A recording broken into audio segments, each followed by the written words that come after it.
The anime kicks off in a laboratory filled with animals being used as test subjects. Surprise, surprise, the place gets ambushed by a group calling themselves the Animal Liberation Alliance.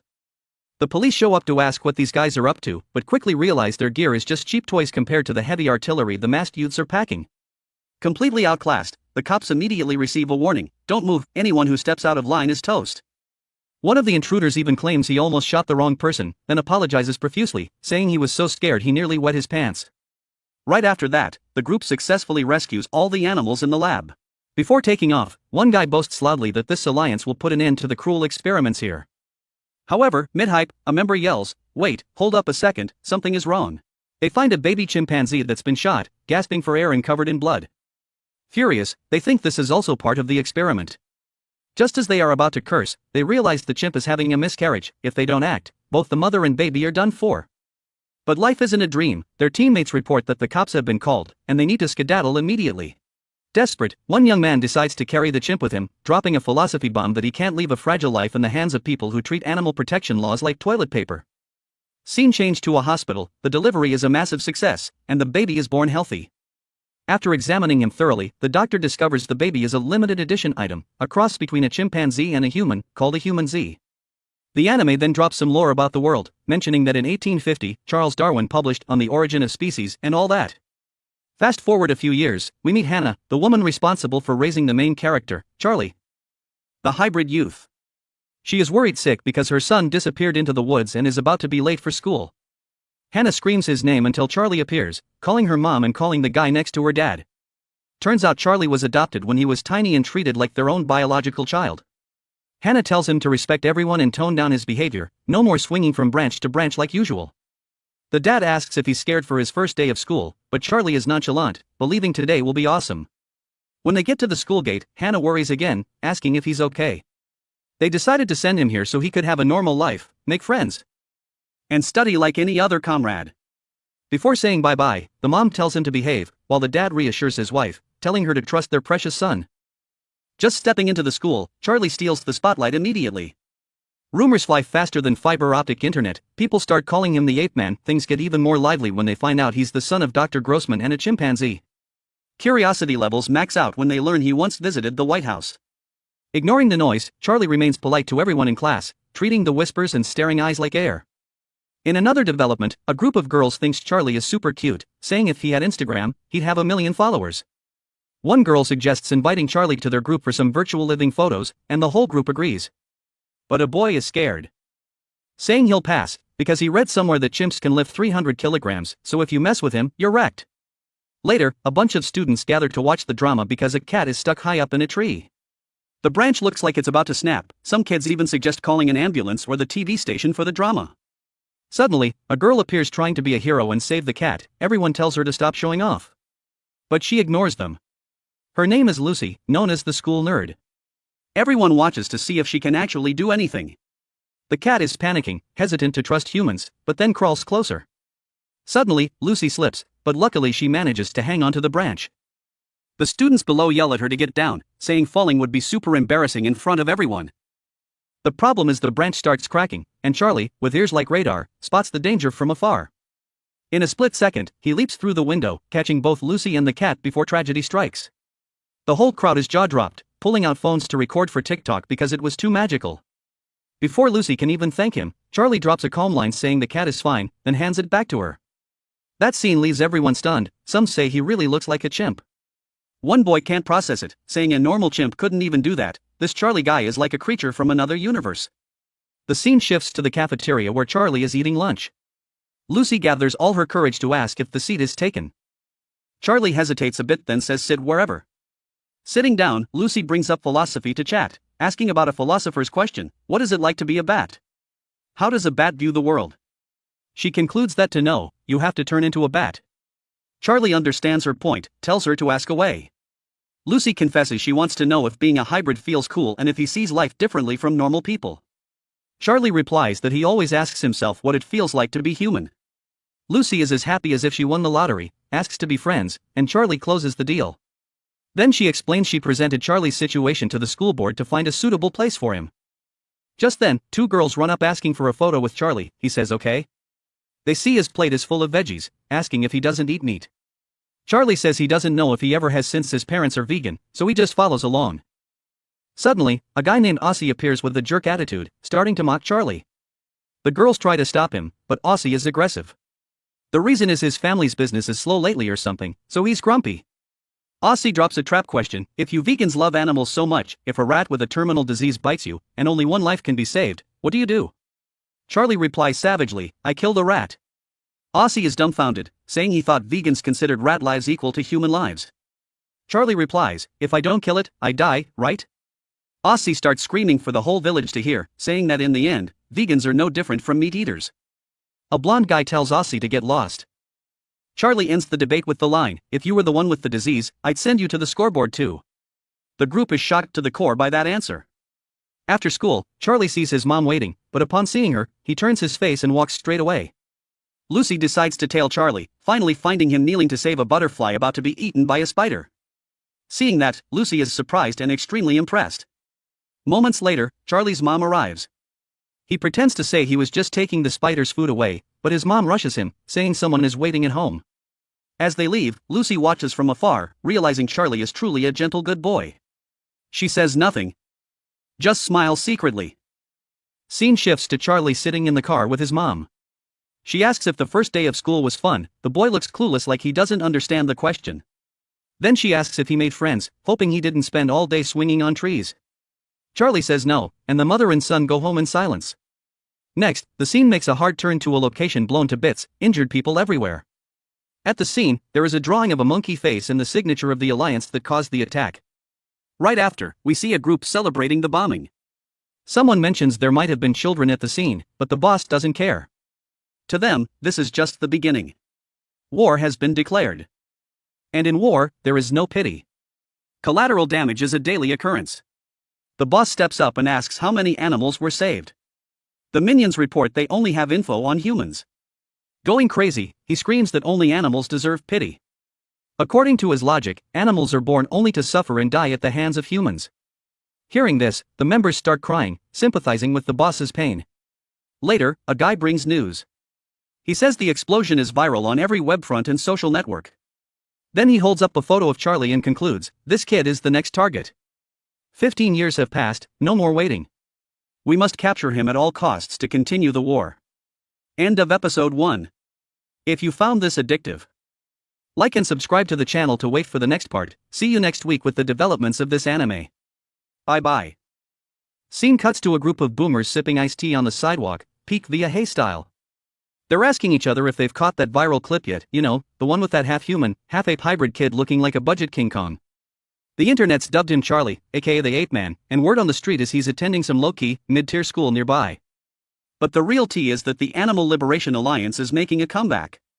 One dude is completely clueless, so the other has to explain that they're the OGs who raided the lab 15 years ago to rescue Charlie. Once he realizes they're just a bunch of extremist activists, he's like, if they catch those clowns, they better throw him in jail or the psych ward.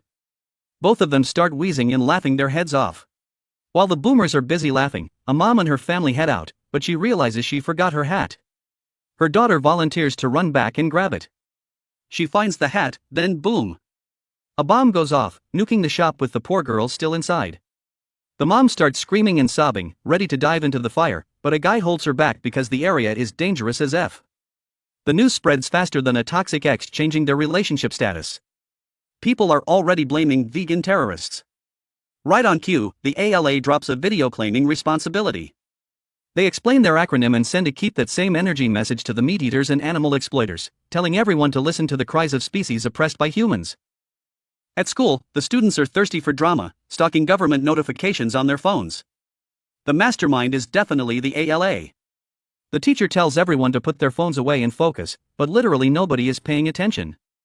She explains that the ALA is the same group that found Charlie 15 years ago. They've been camping in the shadows for years, and now they've suddenly gone full aggro. Charlie's parents are stressed out of their minds and speedrun to the school to pick him up. The whole school is whispering about him. One girl gets so fed up with the gossip that she walks out, seeing Charlie leaving with his dad. But before they can bounce, the police chief pulls up out of nowhere and invites them to the office for a little tea and interrogation session. Back at home, Charlie's mom is fuming because the police chief had a major L attitude, treating her son like a terrorist even though she's a literal lawyer. Dad asks where Charlie is, and Mom says he's exhausted so she sent him to sleep. Dad is worried and wants to pull Charlie out of school for good just to be safe. Hannah, the mom, defends Charlie, arguing that being a vegan or an activist doesn't mean you're a terrorism enjoyer. Bert, the dad, is more of a realist. He's worried the brain-dead internet mob will direct their smoke at innocent people and everything will go south soon. He brings up a horrific incident from 10 years ago. Right then, Charlie spawns in and drops a bombshell: "I'm still going to school." At school, Charlie is being treated like an alien. Everyone suspects him of having main character ties to the terrorists. Cut to the ALA squad, who are shook that Charlie is still going to school like nothing happened despite the drama. They still can't believe he's the same fetus from that chimpanzee 15 years ago. A few of them want to go give their idol a hug, but the cops are camping the area so hard they have to cancel the plan. One guy in the group swears he'll force Charlie to join their side, giving him zero choice. Meanwhile, students are crying over their friend who got blown up. A guy named AZ sees Charlie eating lunch peacefully like a NPC and gets triggered, storming over to ask how he can be so chill right now. While everyone is busy capping about how the vegans are ruining the city, Lucy appears like a girl boss goddess, declaring that the group isn't even on Charlie's level. One guy claps back, saying they have the right to ask because of freedom of speech, and since Charlie was saved by the ALA, he's definitely SUS. Lucy is tired of the nonsense and tells Charlie to just ignore the haters, dragging him away. Later, Charlie doubles back and drops a savage line: he doesn't give a damn what they eat as long as they aren't trash people. He's vegan because he likes it, period, no need to switch up. He tells them they can go ahead and eat birds, cows, pigs, fish, or even go cannibal, he won't judge. AZ is completely shook, calling Charlie insane. Charlie enters philosophy professor mode, asking why humans aren't allowed to kill and eat each other. If the reason is to avoid causing pain, well, any animal with a nervous system feels pain too. Why are humans the limited edition exception? Another guy tries to argue some weak logic, saying humans are just built different. Charlie asks, different how exactly? Trev is stunned, his brain literally lagging. AZ realizes he's losing the debate, so he pulls the discrimination card, telling the others to stop talking to the half-human half-ape because his brain is running on a different operating system anyway. The two leave and run into a guy named Gale, a self-proclaimed ally who advises Charlie to stay low. He praises Charlie's words for being deep but tells him to GTFO before it turns into another verbal combat session. Lucy takes Charlie to their secret base meant for skipping class. Charlie is super grateful, but Lucy tells him he needs to change his home address ASAP because this town is toxic and doomed. Lucy herself is done with this place. She asks why his family hasn't moved. Charlie drops some biology facts, comparing humans to ants. From far away, they look like a unit, but up close, everyone's got a different vibe. Some are lazy, some are plotting, some just want to trade. Same DNA, but different builds. Lucy was vibing with the deep talk until Charlie pivoted to ants, leaving her a bit bruh. Charlie gets personal, saying he rarely left the house and only knew his parents and the world through books and the internet. But observing humans up close? He thinks they're interesting as F. Going to school is way better than rotting at home. Lucy starts wheezing at how salty and funny Charlie is and asks for his socials so they can be mutuals. Back home, the cops are still trailing Charlie like a stalker. A rookie cop asks why they're camping him so hard, since his own kid is a huge Charlie stan. The old boss pulls him aside to tell an internal horror story. He recalls years ago when they had 1,000 troops guarding just one chimp. Just when they're exhausted, the alarm goes off. The boss witnessed some Ohio-level craziness when a 5-year-old chimp sent 7 buff police officers straight to the hospital. The rookie cop looks like he's seen a ghost. The boss adds that those officers retired immediately after, including his best friend. The whole thing was hushed up, and Charlie vanished from the media to kill the drama. There are definitely some high-tier lawyers gatekeeping this case. The boss ends by saying he doesn't know if the kid is a terrorist, but that monster shouldn't even exist on this Earth server. Cut to Lucy at home, chatting with Charlie. Suddenly, a random stranger bumps into her, asking if she knows Charlie. Lucy goes full security mode, asking why he wants to know. The guy claims he's from the research institute. Lucy tries to ghost him and tells him to go find someone else to bother, but he grabs her attention. Lucy tries to tell him to beat it and let the water stay clear, but the guy begs her to wait. Then he asks a painfully deep question: why does an ape man even exist in this world? Lucy gets the creeps, thinking he's a stalker. The guy calmly points to her bike with her name on it. He claims he just wants to ask a few questions, saying he's a staff member from the lab where Charlie was born and visits every year for his checkup.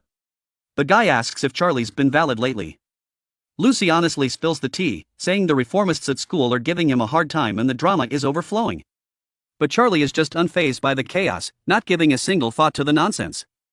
She ends with a legendary metaphor: Charlie is like a bat, he helps her see the world through a totally different operating system.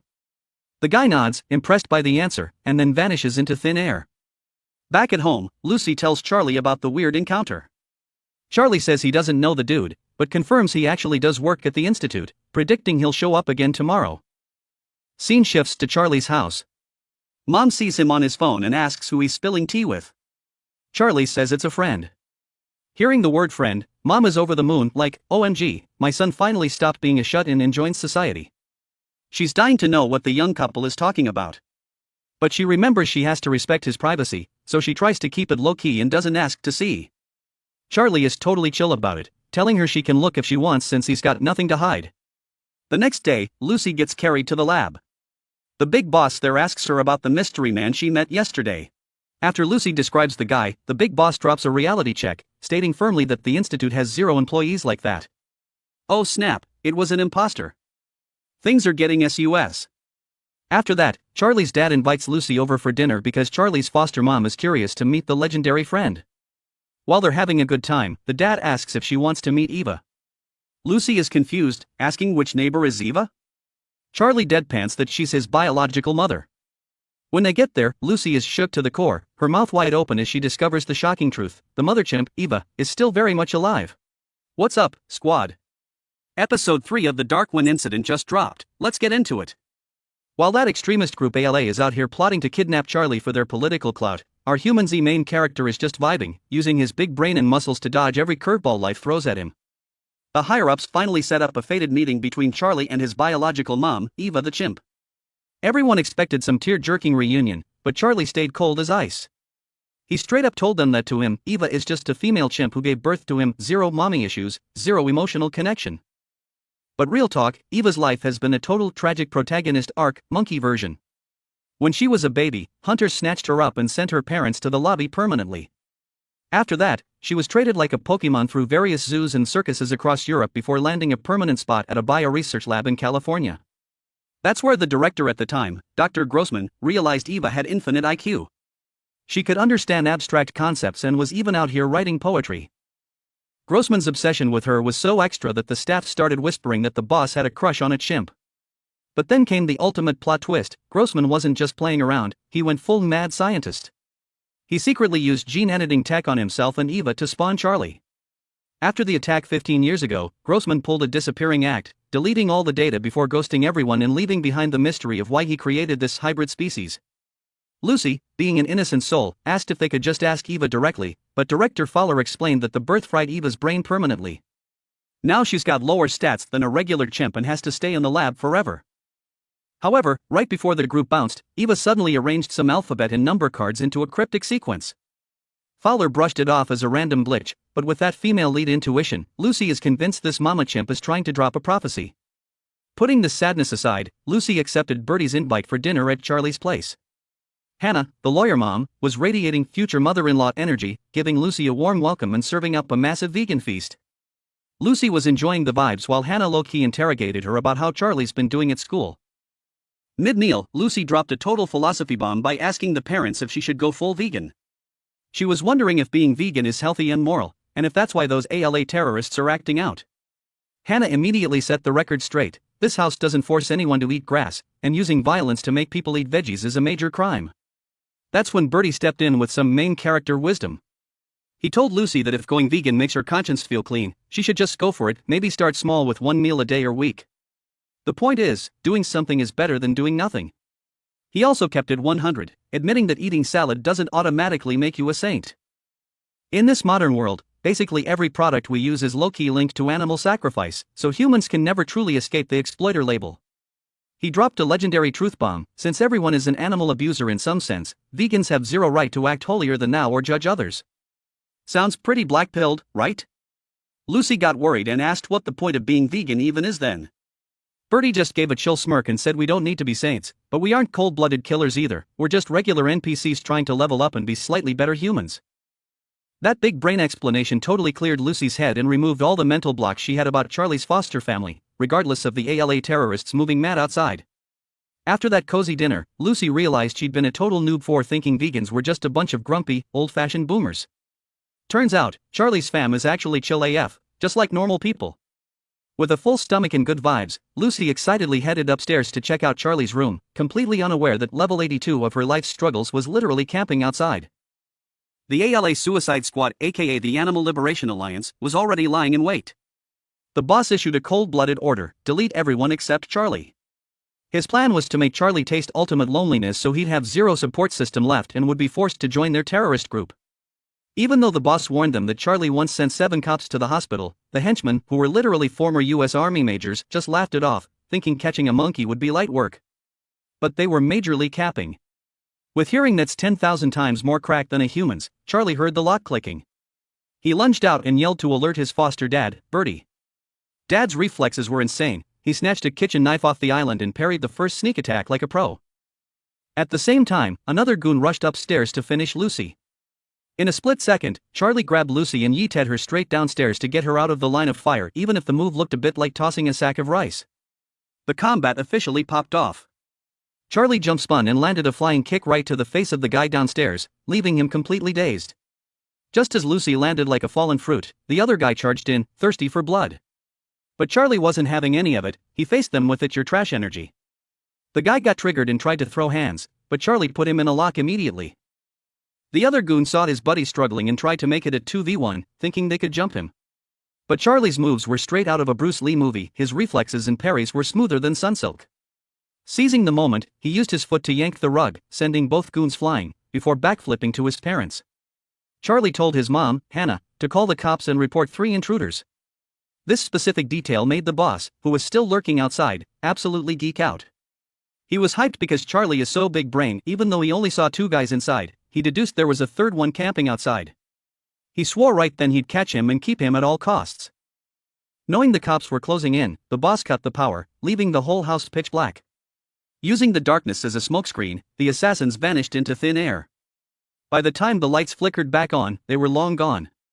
Charlie's fam and Lucy had to pull an all-nighter at the police station to give their statements.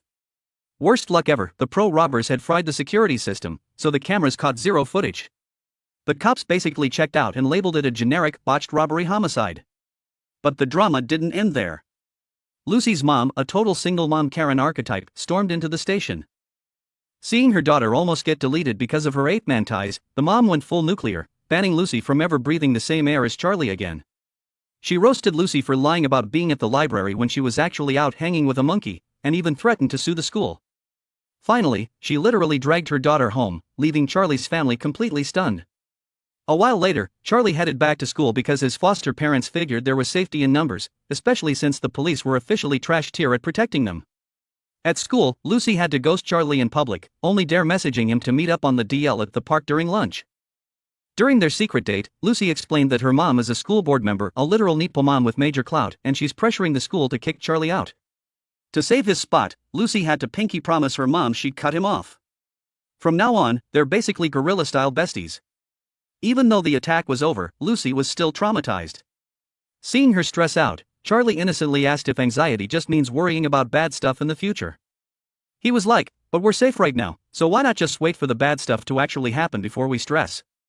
Charlie's no thoughts, head empty logic made Lucy wheeze, telling him that if everyone thought like that, every therapist in America would be unemployed. Even though he doesn't quite get human emotions, Charlie could tell Lucy was not vibe-ing. He dropped a final question: "If the bad guys get caught, you'll feel safe, right?" Lucy nodded. Right then, Charlie's brain cells calculated a bold plan. He was going to reverse hunt the hunters. Cut to the ALA hideout. The major was nursing his arm that Charlie almost unsubscribed from his body. The boss was still yapping about how perfect Charlie is, glazing him for having the muscle of a chimp mixed with a human's galaxy brain. Since the cops were camping Charlie's house, the boss decided to switch tactics to a direct kidnapping. But man proposes, God disposes. Just as he finished talking, the base door got absolutely wrecked. Charlie spawned in, ready to catch these guys catch these hands style. Turns out, great minds think alike. The villains were planning to snatch Charlie, but Charlie self-delivered to check on their health. He declared he wanted a fair 1v1 against the antagonists. Charlie is officially standing on business. That's it for episode 3. Smash that subscribe button and hit the bell icon so you don't miss the next drop. bye-bye. Following the high-voltage cliffhanger of the last episode, Charlie decided to go full beast mode, riding solo straight into the ALA hideout to check their vibes.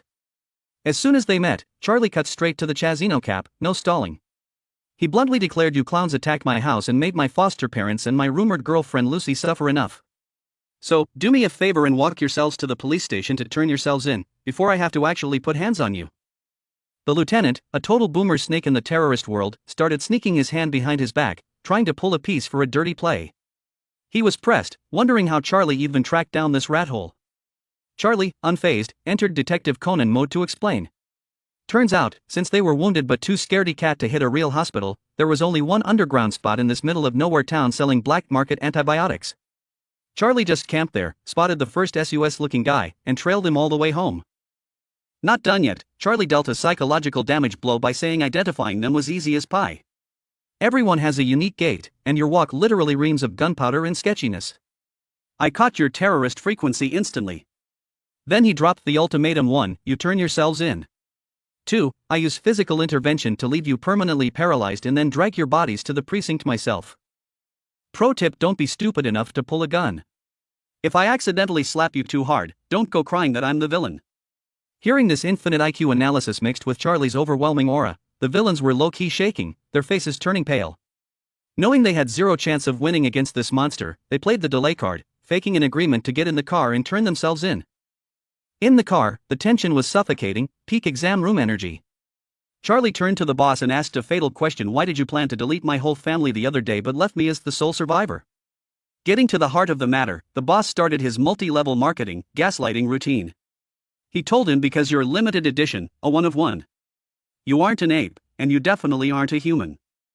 No matter how much your foster parents love you, or how close that girl Lucy gets to you, in the eyes of this prejudiced human society, you're just a talking Pete, a glorified toy for their entertainment. As a hybrid, your bloodline ends with you, you have no civil rights and zero future. To put it bluntly, the human title they give you is just some hollow clout they use to feel better about themselves. This injustice needs a patch, and we at the ALA are the saviors who will help you find your true value." Responding to that passionate speech, Charlie immediately doused him in ice-cold water. He said, "I don't see myself as anything special or superior. You, me, or the cats and dogs out there, at our core, we're all just living beings on this planet." Seeing that his word salad wasn't working and he couldn't out-logic Charlie's brain, the boss signaled his goon to floor the gas. While faking like he agreed with Charlie, he suddenly pulled a knife and shanked the driver straight through the heart. A total snake move faster than a toxic ex switching up. Before the car lost control and sped off like a rocket, he and the lieutenant jumped out to safety, leaving a total mess behind. The horrific crash in the middle of the street instantly caught the attention of the fuzz. Charlie, thanks to his built-different tanky body, didn't have a scratch. He even dragged the dying driver out and performed professional-level first aid like a literal surgeon. But when the cops arrived, they didn't check the facts or investigate the scene. They saw a monster and immediately scapegoated Charlie as the root of all evil and the culprit behind the chaos, slapping the cuffs on him and dragging him away while the viewers were left shook. In another scene, the two ALA ringleaders were quickly doxxed on the news. Their old hideout got raided by the police in a heartbeat, and their henchmen got bagged without missing a single one. The boss was stressed out of his mind, worried that the driver, Mr., might still be alive and spill the tea on the organization's secrets. But the lieutenant stayed chill, reassuring him that Mr. is built different and used to get tortured on the regular back in the day without ever folding's not about to sell out the squad now. These two old heads still refuse to go legit, they're currently lurking on the Red Pill channel to recruit some new NPCs for their next scheme. A few days after Charlie got bagged, rumors started flying everywhere like feathers in shedding season. Lucy, completely ignoring her mom's ban, hopped the fence and rushed to Charlie's house to get the tea on the situation. Hannah and Bert, Charlie's foster parents, gave her a warm welcome. They told her the whole story from start to finish, how Charlie took it upon himself to confront the terrorists before the cops could even move. Even though the kid actually saved a life, since the two ringleaders escaped, the fuzz are out here suspecting Charlie of pulling a collab and conspiring with the terrorists to stage the whole crime scene. The police have their reasons for being sus, but Lucy was absolutely fuming, her blood boiling. Charlie has been locked in that cage for 10 days straight. It's crystal clear they're treating him like a high-tier dangerous criminal. At that moment, Hannah dropped a line that hits right in the feels. "I wish he actually was a criminal, it would be easier." It sounds delulu, but it's actually peak logic. If he were a human criminal, Charlie would have the right to a lawyer, the right to remain silent, and basic human rights. But in this case, Charlie has zero rights, and he doesn't even fit into the protected categories of wildlife conservation laws. Legally speaking, Charlie is just viewed as an objective piece of property registered under Hannah and Bert's names. Right now, the kid is being treated as evidence seized by the police, just like they'd confiscate a knife or a gun, because there isn't a single law on the books to gatekeep his safety. Taking this chance, Hannah and Bert opened up to Lucy about why they were so dead set on making Charlie go to school despite knowing the risks. Turns out, 10 years ago, Charlie the Ape-man was basically a national idol. Everywhere he went, the spotlight followed, and everyone was obsessed with him. The couple even enrolled him in a high-end, Gucci preschool. At first, everything was smooth sailing, and it looked like life was going to be living the dream. But a horrific incident went down during a school swimming session.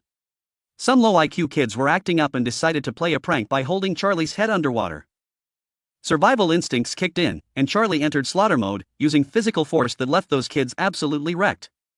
When the fuzz arrived, Charlie was still in a state of extreme stress and total panic. Seeing the cops pointing guns at him and overhearing them threaten to lock him up or even dissect him for research, Charlie went full main character rage and charged in for a bloodbath. Unable to control his fictional tear power, Charlie solo carried the entire map against the cops, leaving them absolutely folded. It was only after his mana ran dry and he hit total exhaustion that they managed to bag him. Even though the family pulled some strings behind the scenes to keep it off the news, the price was heavy. Charlie was put under house arrest, serving a 10-year-long suspended sentence trapped inside those four walls. This whole mess gave Hannah a major reality check. The world only views Charlie as a fun mascot. When he's cute, they stan him, but the moment he gets tilted or things get messy, they switch up instantly and treat him like a monster. Charlie needs the right to self-defense, the right to freedom, and the right to live and work like a real human being. That's why they forced him to go to school. The goal was to buff his profile and prove that Charlie can vibe with society, has a brain, and can live peacefully with humans. Hannah and Bert's ultimate goal is to slap this stack of hard evidence in the government's face to demand a legal ID and full citizenship for Charlie. This play is high stakes. It's the gamble of a lifetime, and failing is not an option. After hearing the story, Lucy's brain was buzzing with adrenaline and that main character energy.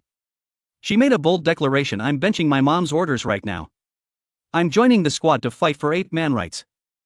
We're going to make history and set a precedent that's never been seen before." Hannah was moved to tears, giving Lucy a massive hug because she finally found someone on the same wavelength who truly understood her family's struggle. The whole team, hyped and ready for battle, pulled up to the police station. But reality hit different. The deputy chief cold-shouldered them with a hard no, banning them from seeing Charlie. The old man only allowed them to sign some papers to get back a few personal items. According to the law, Charlie is now evidence in a terrorism case, a key exhibit. The police aren't about to waste time granting visitation rights to an inanimate object. He then dropped a bombshell that left everyone stunned. Once the paperwork is processed, that Martian creature will be confiscated and become state property. Stop deluding yourselves. Hearing the news like a bolt from the blue, Lucy lost her cool and tried to Leroy Jenkins her way into the jail cell to see Charlie, but the cops caught her lacking immediately. In a moment of desperation, surrounded by the fuzz, Lucy suddenly screamed out a cryptic line, "Auntie," and that's the end of episode 4. The plot is getting spicy, right? Give the shop a like and subscribe to keep the motivation going. Bye bye. Episode 5 just dropped and it's straight up earth-shattering, besties. After watching this, I'm literally wheezing, almost passed out from how extra these characters are. Basically, Charlie's Ape-man fam just caused absolute chaos at the police station. Seeing Charlie jailbreak and spawn back in totally fine, the whole family was chill AF, everyone talking at once, treating the cops' warnings like background noise while they prepared to head out like they were just finished grocery shopping. Deputy Chief Phil was fuming, pulling his piece and acting all tough. But Charlie just started complaining like, "You guys locked me in that tiny cell with zero room to move, it's majorly stressful. Who even locks an animal in such a cramped space? That's some low-key villain behavior." Lucy, our powerful queen, immediately whipped out her smartphone and entered online lawyer mode, questioning Phil. Hello? Are you really aiming a gun at an innocent citizen right now? If a white cop starts abusing power and pressuring people, the internet is going to cancel you so fast, don't play with the netizens." Then both sides started a high-stakes rap battle of words. Phil snapped back, "Innocent citizen my a, no innocent person helps a criminal jailbreak." Lucy clapped back even harder. "Your own mouth said Charlie was an object. Now this evidence just decided to move on its own. It has legs, so it walked. If you have a problem, go file a report at the precinct." Phil wasn't backing down, counterattacking immediately. "Oh, so it's an object. Fine. If I go bang and shoot this object, at most I'm looking at a property damage charge. Worst case, I get a pay cut and a slap on the wrist." Just as both sides were staring each other down like a tense violin string, Commissioner Navarro appeared like a god to shut it down. He roasted Phil and dropped the bombshell that the higher-ups ordered Charlie to be released because he's innocent. Turning to Charlie's family, he politely asked them to please take their ghost and leave. As for the cops standing around for the tea, they got blasted. Disperse and get back to work. You planning to stand here and burn taxpayer money or what? Turns out, Mama Hannah and Senator Linares had a secret collab going on. It was Linares himself who used that capitalist clout to grease the wheels for the incident 10 years ago and to keep this current mess low-key. But Linares also warned Hannah that he's not in the mood to clean up her war zone forever. Owing favors to the boys in the executive branch is high-risk business. Not to mention, the Animal Liberation Alliance is causing so much chaos that he can't even use his animal rights protector brand to farm votes for the election anymore. It's a total waste of a top-tier trump card. The reason Linares agreed to collab is that he wants to smash the legal wall between humans and animals. He wants to build an empire of laws and rights that applies to animals too. The existence of human-Z Charlie is the golden key to his success. However, to him, Charlie is just a pawn whose utility value isn't much higher than any other beast. So he dropped a cold reality check: next time Charlie glitches or causes trouble, you're on your own. Daddy's not gatekeeping for you anymore. The next morning at school, Lucy took the initiative to say hi to Charlie. Turns out, she eavesdropped on Charlie's foster parents saying the kid needs to try hard and integrate into the community if he wants a chance at winning his rights in court. Lucy immediately calculated a high school integration war plan. Step 1: practice making friends everywhere. During lunch, Lucy led Charlie around to introduce him and make small talk. The two were out here saying, "Hello besties." Basically, at every table they visited, everyone just shook their heads and dipped, total ghosting mode. To make it worse, someone pranked Lucy by sticking a monkey keeper sign on her back, pure salt. Since life is so brutal, the two had to retreat to their secret base to eat lunchboxes and feel sorry for themselves. Lucy started switching to a full vegan lifestyle after getting preached to by Charlie's parents. She decided to say no to all animal products in her daily life. As a result, her mommy absolutely roasted her. Honestly, the vibes between mother and daughter have been tense as a violin string lately. Just the other day, Lucy's mom got a call from the police station, finding out her precious daughter was low-key meeting up with Charlie again. The mom screamed, "I told you to stay away from that ape man."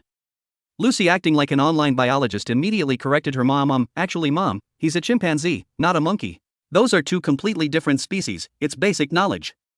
The mom almost fainted from high blood pressure. "There are plenty of people to befriend, why do you have to cling to that freakish family?" Lucy brushed her mom's hand off, entering feminist mode. "I like Charlie and his family. Who I hang out with is my right. You're always yapping that independent woman's script. Well, now I'm making my own independent choices, you should be crying tears of joy." Seeing her daughter being stubborn, the mom pulled her final move, threatening to transfer her to a new school. But Lucy wasn't having it and dropped her ultimate counterattack. "If you force me to transfer, I'm just going to rot in this house forever. You better get ready to support a 30-year-old shut-in who stays in her room gaming all day and eats antidepressants for breakfast." LMAO, this filial piety move was truly unhinged and left her mom speechless.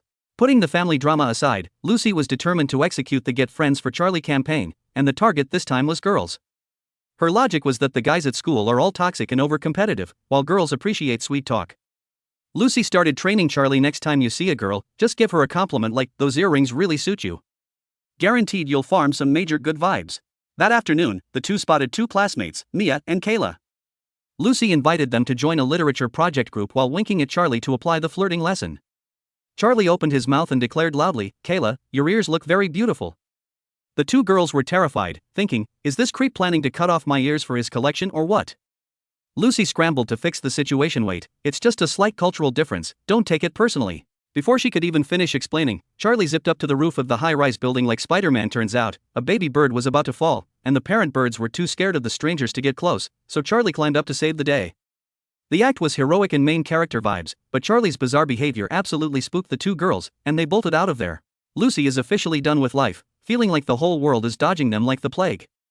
But real talk, it's not like Lucy actually had friends to begin with. The girls at school only care about tea, drama, and basic Gen Z trends. If you don't jump on the bandwagon, they start rumors that you're a lesbian.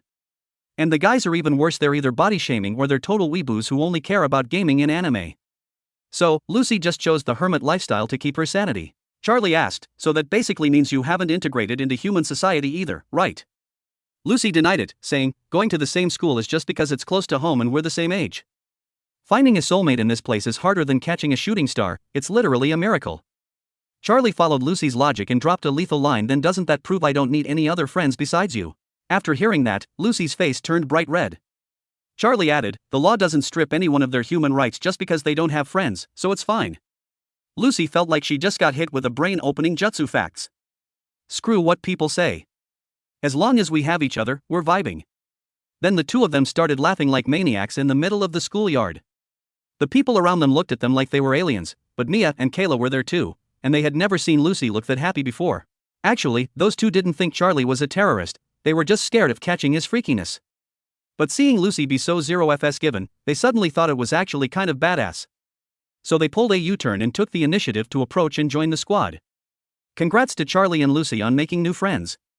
The four of them were walking home when they saw a crowd gathering. Turns out, it was Gail, a hardcore stan of the Animal Liberation Alliance, standing there holding a protest sign in silence. Oz and Trevor rushed in to troll Gail. What kind of disgusting pick-me behavior is this? If you don't eat meat, that's on you, why are you trying to force everyone else? Let me ask you, do the plants you eat not have lives? Where are the plant rights? Gail answered coolly, it's not about having a life, it's about the capacity to feel whether they can feel pain or not. Trevor snapped back, what about insects, clams, snails, or jellyfish? Do they feel pain? And who are you to claim plants don't have feelings when science hasn't even proven that yet? Oz dropped the final blow. If you say we shouldn't discriminate between species, why don't you go to the African savannah and tell a lion, excuse me sir, please spare the zebras? Gail heard that and was fuming, his rage hitting the ceiling, but he was too stunned to speak and couldn't win the argument. Meanwhile, Charlie just stood there watching the fiery debate with a totally blank stare like this literally has nothing to do with me, why you looking? That's the end of episode 5. Smash that subscribe button and hit the bell icon to wait for the next drop. Bye bye.